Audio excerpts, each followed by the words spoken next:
Hello students, welcome back to the class of algebraic expressions and identities. पूरा chapter लगभग हम complete कर चुके हैं। जो लास्ट टॉपिक है आइडेंटिटीज़ वाला वो हम पढ़ने वाले हैं। आइडेंटिटी क्या होती है ये हम पिछली वीडियो में पढ़ चुके हैं। अब हम वो स्टैंडर्ड आइडेंटिटीज़ पढ़ने वाले हैं जो हमारे इस टॉपिक में चैप्टर में आई हैं। ये 3 आइडेंटिटीज़ हैं जो आप क्लास 8 में पहली बार पढ़ने वाले हैं। आपके क्लास 8 में आइडेंटिटीज़ ये ही 3 इंट्रोड्यूस हो रही हैं। इसके बाद जब आप क्लास 9 में आ जाएंगे तो आप और बहुत सारी आइडेंटिटीज़ पढ़ेंगे और हाई लेवल की पढ़ेंगे। तो उसके लिए अभी से प्रिपेयर होना है। तो अभी ये हैं जो ये लोअर लेवल वाली आइडेंटिटीज़ हैं, इनको अच्छे से समझ लीजिए ताकि आप जब क्लास 9 में आएँ तो वो हायर लेवल वाली भी आप अच्छे से समझ सकें। ठीक है, तो देखिए आइडेंटिटी क्या होती है ये हम पहले ही जानते हैं ना। अगर आपने नहीं समझा है कि आइडेंटिटी क्या होती है तो आप मेरी पिछली वीडियो जाकर देख सकते हैं। उसका नाम है व्हाट इज़ एन आइडेंटिटी। उसमें आपको पता चल जाएगा कि आइडेंटिटी क्या होती है। फिर भी मैं एक बार और बता देती हूँ। आइडेंटिटी एक ऐसी इक्वालिटी होती है जिसमें वेरिएबल्स होते हैं दोनों ही साइड, और अगर कोई भी वेरिएबल की कोई भी वैल्यूज़ पुट करो, किसी भी टाइप की वैल्यूज़ पुट करने पर LHS और RHS इक्वल आ जाते हैं, उसी को आइडेंटिटी कहते हैं। यहाँ पर 2 वेरिएबल्स हैं A और B, इधर भी 2 वेरिएबल्स हैं A और B। A और B की मैं कोई भी 2 एक जैसी वैल्यूज़ लूँ, मतलब एक जैसी का मतलब है A की कुछ वैल्यू और B की कुछ वैल्यू लूँ, जो LHS में भी पुट कर दूँ और RHS में भी पुट कर दूँ और फिर सॉल्व करूँ तो दोनों ही साइड्स इक्वल आएंगी। इसीलिए ये आइडेंटिटी है ना। अगर आपको लगता है कि इस तरीके से आप बहुत सारी आइडेंटिटीज़ बना सकते हो तो बनाकर देखो। अभी तो यही है, इससे ज़्यादा अगर आप और टाइप की आइडेंटिटीज़ बना सकते हो तो बहुत अच्छी बात है। फिर तो आप मैथ्स में प्रॉब्लम क्रिएटर बन जाओगे, जो एक बहुत अच्छी चीज़ होगी। ठीक है, तो फ़िलहाल हम क्लास 8 में ये वाली आइडेंटिटीज़ पढ़ने वाले हैं। अब देखिए, जो पहली आइडेंटिटी होती है A + B होल स्क्वायर, जिसको इक्वल करते हैं A² + 2AB + B स्क्वायर के। अब आप ये सोचेंगे कि ये आइडेंटिटी है, ठीक है, मान लिया कि ये इसके इक्वल है। क्या हमें ये पता चल सकता है कि इसके इक्वल ये आता कैसे है? अगर इसके इक्वल ये कैसे आता है पता चल जाए तो थोड़ा इजी हो जाएगा ना याद करने में, और याद करने में भी इजी हो जाएगा। साथ के साथ कभी ऐसा हुआ कि हम हल्का सा भूल गए या कुछ एकदम से दिमाग से उतर गया, तो अगर हमें उसका प्रूफ पता होगा तो ज़्यादा इजी रहेगा, है ना। और प्रूफ पता होना हर चीज़ का बहुत ज़रूरी है। और मैं हमेशा ही ये कोशिश करती हूँ कि कहीं पर भी कोई चीज़ ऐसी ना रह जाए जिसका आपको प्रूफ ना पता हो, जिसका आपको इस क्वेश्चन का आंसर ना पता हो, वाई, ये ऐसा क्यों है और ये कैसे आया। ये 2 क्वेश्चंस के आंसर्स आपको ज़रूर पता होने चाहिए। मेरी हमेशा यही कोशिश रहती है। तो चलिए हम आज ये सीखने वाले हैं कि जो ये आइडेंटिटीज़ 3 हैं, एक है A + B होल स्क्वायर। देखिए, सबसे पहले तो मैं आपको ये बताना चाहती हूँ कि इन आइडेंटिटीज़ में आपको याद क्या क्या रखना है, मतलब किस चीज़ का खास ध्यान रखना है। जो स्टूडेंट ज़्यादा गलतियाँ करते हैं वो मैं आपको बताने वाली हूँ कि अभी आप तो क्लास 8 में न्यू आए हो, लेकिन मैंने इतने सालों में जितने भी स्टूडेंट्स को पढ़ाया उनसे क्या क्या मिस्टेक हो जाती है वो मैं आपको बताना चाहती हूँ।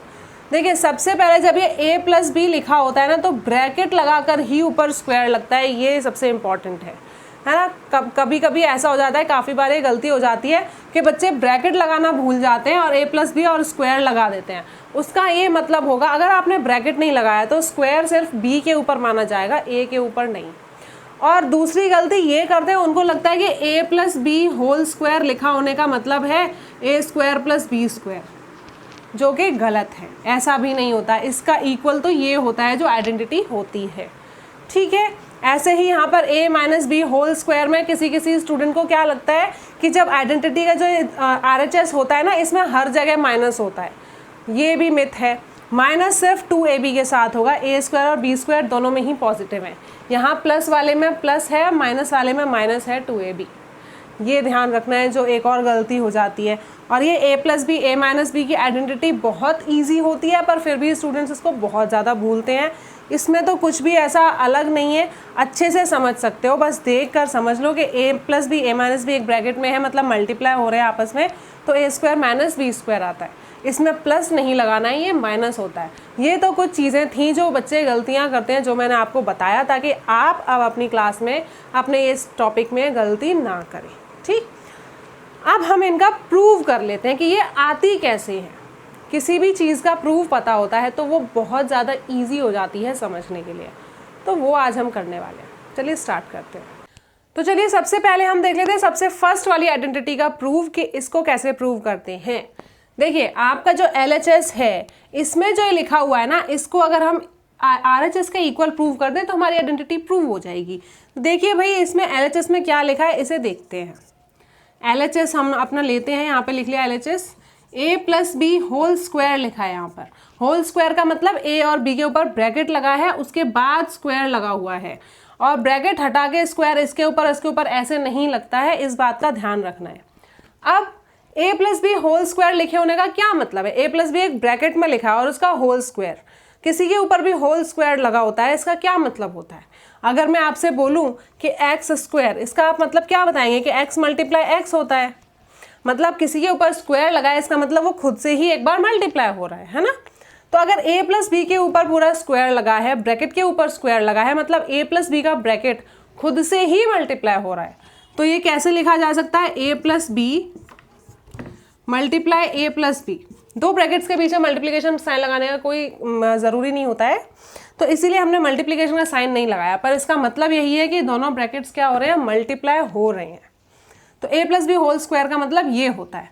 अब जैसे ही आपने देखा कि दो ब्रैकेट्स इस तरह से मल्टीप्लिकेशन में लिखे हैं, आपको याद आया कि हमने तो बायनोमियल को बायनोमियल से मल्टीप्लाई करना सीख चुका है। ये भी एक बायनोमियल है, ये भी एक बायनोमियल है, आराम से मल्टीप्लाई कर सकते हैं। अब आप समझे कि हमने वो सब चीज़ें क्यों पढ़ी थी, मोनोमियल से मोनोमियल को मल्टीप्लाई करना क्यों सीखा, बायनोमियल को बायनोमियल से मल्टीप्लाई करना क्यों सीखा, इन सब चीज़ों के लिए, ताकि ये चीज़ें हमारे लिए बहुत ईजी हो जाएं करने के लिए।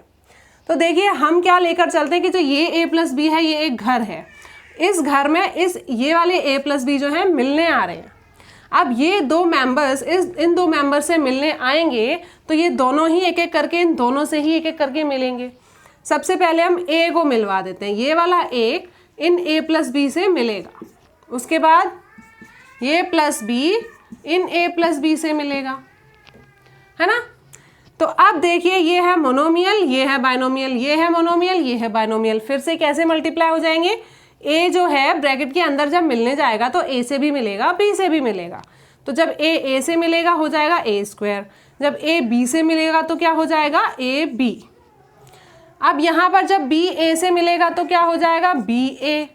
इसको आप b a को a b भी लिख सकते हो, ये भी a b है, ये भी a b, सेम टर्म, ये लाइक टर्म्स होंगी, और ये b जब b से मिलेगा तो हो जाएगा आपका b स्क्वायर। क्लियर है? अब देखिए आप इसे कैसे लिख सकते हैं, ये a स्क्वायर, देखिए a स्क्वायर की कोई लाइक टर्म नहीं है इसलिए a square as it is लिख दिया। ए बी और ये बी ए, ये दोनों लाइक टर्म्स हैं। देखिए वेरिएबल्स आगे पीछे मल्टीप्लाई हो रहे हैं, उससे कोई अंतर नहीं आता है, वो एक ही चीज़ होती है। तो ए बी, ये भी ए बी है, इसको भी आप ए बी कह सकते हो, और इसी वजह से ये दो ए बी हो गए। तो इसीलिए हम यहाँ पर लिख देंगे 2ab, है ना, और ये हो गया आपका बी स्क्वायर। तो यहाँ पर देखिए जो आपकी आइडेंटिटी थी a plus B whole square is equal to a square plus 2ab plus B square, वो हमारा आ गया, और यहाँ पर हमने अपनी आइडेंटिटी को प्रूव कर लिया।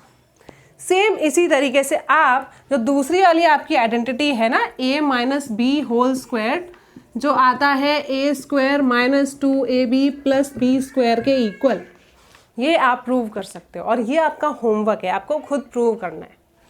प्रूव करके मुझे बताना है कि आपने इसे ठीक प्रूव कर लिया या नहीं। अगर फिर भी कोई डाउट आए तो आप बेझिझक कमेंट कर देना, फिर मैं आपको प्रूव करके बता दूंगी। इसके बाद जो आपकी लास्ट आइडेंटिटी है इस चैप्टर में, वो है a प्लस बी और a माइनस बी, जो इक्वल आनी चाहिए a square minus B square के। तो इसमें भी हम क्या करेंगे, देखिए यहाँ पर तो ब्रैकेट्स के ऊपर स्क्वायर लगा था, तो एक बार को हम सोच रहे थे कि इस तरह से ब्रैकेट्स लिखे जाएंगे तब मल्टीप्लाई होगा। यहाँ पर तो पहले से ही ब्रैकेट दिए हुए हैं, बस आपको सीधा मल्टीप्लिकेशन स्टार्ट करना है बायनोमियल का बायनोमियल से, और आपकी आइडेंटिटी जो उस साइड RHS में है अपने आप आ जाएगी। चलिए एक बार करके देख लेते हैं। तो देखिए ये a प्लस बी जो है इस a माइनस बी वाले ब्रैकेट से मिलने जा रहा है, तो इसमें पहले जो ये वाला मेंबर है वो इन दोनों से मिल लेगा, फिर जो दूसरा मेंबर है वो दोनों से मिल लेगा।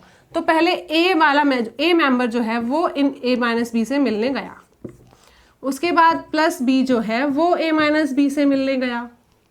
ठीक है, तो a जब a से मिला हो गया a स्क्वायर, a और माइनस b। अब देखिए माइनस का ध्यान रखना बहुत ज़रूरी है, जो साइन का ध्यान नहीं रख पाते हैं तो गलतियां ज़्यादा हो जाती है ना। साइन का ही सारा चक्कर होता है मैथ्स में। तो देखिए ये -b है और ये +a है, तो a और -b मल्टीप्लाई होंगे तो -ab हो जाएगा। क्लियर? यहाँ पर देखिए ये +b है और ये +a है, तो ये हो जाएगा +ab। देखिए a पीछे लिखा है पर मैं उसे आगे लिख के मल्टीप्लाई कर सकती हूँ। कम्यूटेटिव प्रॉपर्टीज़ क्लास 6 में हमने पढ़ी है ना। कम्यूटेटिव प्रॉपर्टी क्या कहती है कि एडिशन या सब्ट्रैक्ट मल्टीप्लिकेशन, सॉरी सिर्फ एडिशन और मल्टीप्लिकेशन में हम क्या कर सकते हैं कि जो नंबर्स हो रहे हैं ऐड या मल्टीप्लाई हो रहे हैं उन्हें आगे पीछे भी लिखेंगे तब भी सेम आंसर आएगा। तो BA लिखें या AB लिखें एक ही बात है। और B को -b से मल्टीप्लाई करेंगे तो क्या हो जाएगा, -b² हो जाएगा। एक प्लस है एक माइनस है तो माइनस का ही साइन आएगा। यहाँ पर देखिए जो a² की तो कोई लाइक टर्म नहीं है, b² की भी कोई लाइक टर्म नहीं है, ab की लाइक टर्म है दूसरी ab। यहाँ आपने लाइक टर्म में देखा -ab है और यहाँ +ab है, दोनों के कोएफिशिएंट्स भी क्या है, सेम है, यानी कि 1 है। एक माइनस है एक प्लस है तो क्या हो जाएगा, 0, कैंसिल हो जाएंगे। -ab से +ab हो गया कैंसिल। अब क्या बचा, a² -b²। देखिए हो गया ना प्रूव। बहुत ईजी है ये आइडेंटिटीज, बहुत ज़्यादा। तो आज हमने समझ लिया कि आइडेंटिटीज क्या होती हैं, इनका प्रूव क्या होता है, और इन्हें याद रखना आपकी बहुत बड़ी जिम्मेदारी है, क्योंकि आपको अपने लिए सीखना है, और अपने लिए सीखना है तो यह हमेशा काम आने वाला है, तो हमेशा ही आपको याद रखना है। और याद अच्छे से रहे, कहीं पर भी कोई कन्फ्यूजन न रह जाए, उसी के लिए आपको प्रूफ बताया गया है। अगर आप कभी भी, वैसे तो देखिए बहुत ईजी है इनको याद करना, कोई ऐसी डिफ़िकल्टी है ही नहीं, फिर भी अगर कभी लगे कि हम भूल सकते हैं, उसी के लिए आपको प्रूफ बताया जाता है कि अगर कभी भी, जैसे मान लिया आपको टर्म्स तो याद हैं, आप ये भूल गए कि माइनस का साइन कहाँ लगेगा। पता है कभी कभी ना स्टूडेंट से ना इस देखिए प्लस वाली आइडेंटिटी में ज़्यादा कोई गलती नहीं होती क्योंकि सारी टर्म्स पॉजिटिव है, पर जो नेगेटिव वाली है ना, इसमें कभी कभी क्या होता है, वो ये भूल जाते हैं कि जो माइनस है वो 2ab के आगे लगाना है या b² के आगे लगाना है। यहाँ भी कंफ्यूजन हो जाता है। ऐसे में अगर आपको आइडेंटिटी का प्रूफ पता होगा तो आप आराम से उसको मल्टीप्लाई करके देख लोगे और याद आ जाएगा कि 2ab में ही माइनस लगाना है। समझ में आई बात? इसी तरह से इस आइडेंटिटी में, ये सबसे ईजी आइडेंटिटी और बहुत अच्छी लगती है। अच्छी सारी ही हैं, तीनों ही बहुत ईजी है। अभी आपको भले कुछ भी लगे, क्योंकि अभी आपके क्लास में एकदम नया है ना ये सब आइडेंटिटीज़ का टॉपिक, अचानक से कुछ ऐसा आया है न्यू, तो आपको थोड़ा सा लग सकता है, पर जब आप क्लास 9 में जाके और आइडेंटिटीज़ पढ़ेंगे तो आप बोलेंगे ये सबसे ईजी और बहुत अच्छी आइडेंटिटीज़ हैं। ईजी सब कुछ है, बस समझने की देर है। आपने समझ लिया, सब ईजी हो गया। नहीं समझ पाए तो इतना सा छोटा सा 1 नंबर भी आपको हार्ड लगता है। तो सारा खेल समझने का है, अच्छे से समझ लो, अच्छे से कर लो। तब तक अच्छे से इनको समझो, ठीक है, और अपना ध्यान रखो। Bye bye, take care.